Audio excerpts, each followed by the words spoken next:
You ready to film another exciting episode of Real Good at Doing Stuff? I can't wait. Gotta be more exciting. I can't wait. Okay, good. There we go.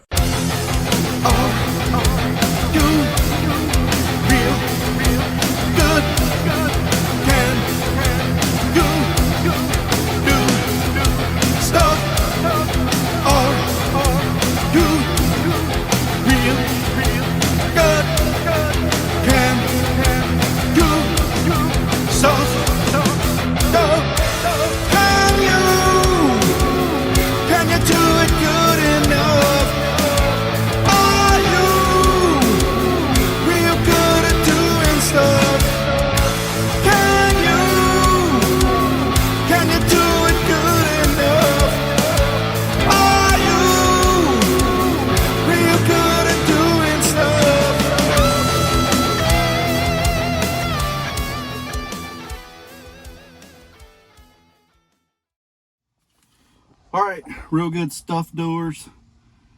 Today, it's time for another exciting episode of Real Good Doing Stuff on the greatest TV channel of all time. I told you guys about this before, but you probably didn't. You probably thought I was pulling your leg until today.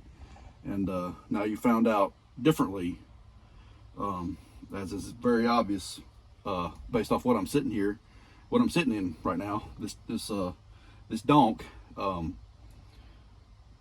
And Griffith Show didn't have no donks. You didn't see Barney Fife riding around no donk mobile.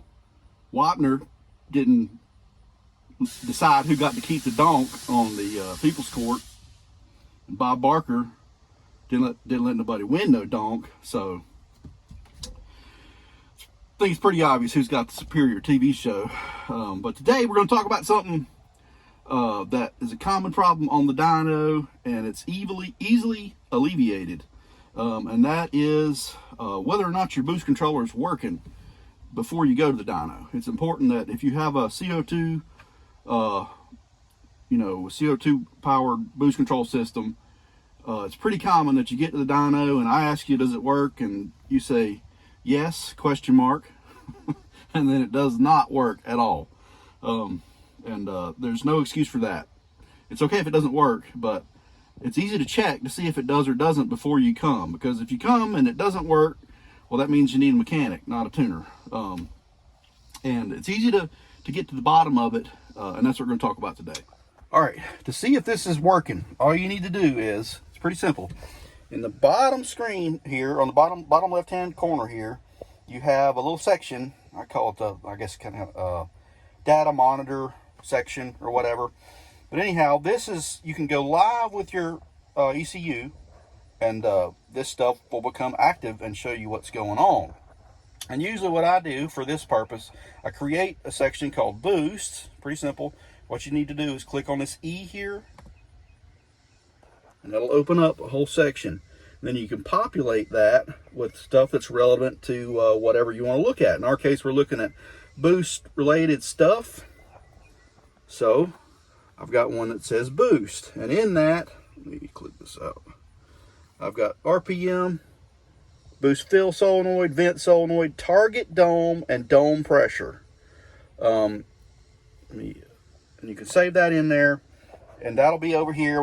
If you get lost over here, you can click these little things and go left or right until you find your boost section. Right, I'm gonna show you how to drag these. You can also, up here in the top, you got a little search bar, boost, and it'll pop up right there. Just drag it into whatever you want to. We'll just drag it in there. Actually, we need to be doing dome, don't we? Dome, there it is, dome pressure. Drag it over here. Target dome, we need that too. Drag it right into there. Click OK, save, and then it'll be in whichever box you put it in over here. Just click through them until you find it. So the main thing we're looking at right now is our target dome and our dome pressure. And we want to make sure that if we tell the car that we want 15 pounds of target dome or whatever it may be, we get that corresponding amount of dome pressure. And in this case, That's set to 15. If I go up here to my, where we are, up to my boost ICF, and then go to boost versus time. This is all 15. The top row is all 15. And this thing is set up so that it won't do it until it sees TPS, sees 50%, or it sees this TPS go to 100%, and it'll start targeting that 15 over here, right? Now, what you need to do to check this, if you have a CO2 bottle, you need to turn it on. If you have, in my case right now, I've just got to hook to shop air. And I'm going to go up here, up top. I'm online. I'm offline right now. I'm going to click this USB link right there. It's going to ask me this. I'm going to click OK. Now we're online. Now when you click through any of this, it's showing you what's actually happening right now. Right? So right now our target dome is 0 because I'm not mashing the accelerator pedal. And our dome pressure is 0. But now I'm going to mash the accelerator. Our target is 15, and we're holding 15 more or less. So that means we're working.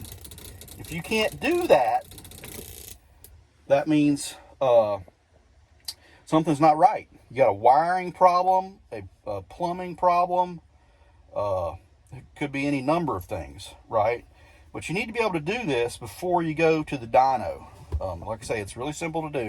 You just need to be able to check to make sure that if you call for 15 or 20 or whatever, that you can instantly get it, because that's what your tuner's going to need when he starts to turn the boost up, is that to be working. Right now, if you heard in this case, the solenoids are running quite a bit, and usually what that means is there's some leaking going on. For the purposes of the dyno, I'm not too worried about that. It's holding pretty close to pressure. I can make boost, right? But before I went to the track, I'd probably definitely try to fix that. Ideally, you want the solenoids to be chattering as little as possible, because that means that the system is sealed up. If the solenoids are running, something's up. So that's just something to keep in mind. But anyhow, that's enough for today. I just wanted to discuss that because it's a very common problem on the dyno. I'm sure if there's any tuners watching this, they're probably nodding their head because it happens all the time. This concludes our merch is at HarrellEngine.com if you're looking for any of that stuff. Even those flat build hats like you just saw me in. We got all that stuff, and that concludes our special donk edition of Real Good at Doing Stuff. Speaking of which, look at these wheels. Like, I don't know what's going on here. Like, we got a star. We got circles over here.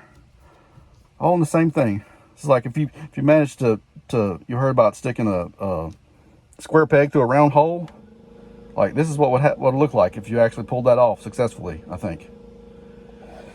But whatever, to each their own. That's enough for today. Can you do it?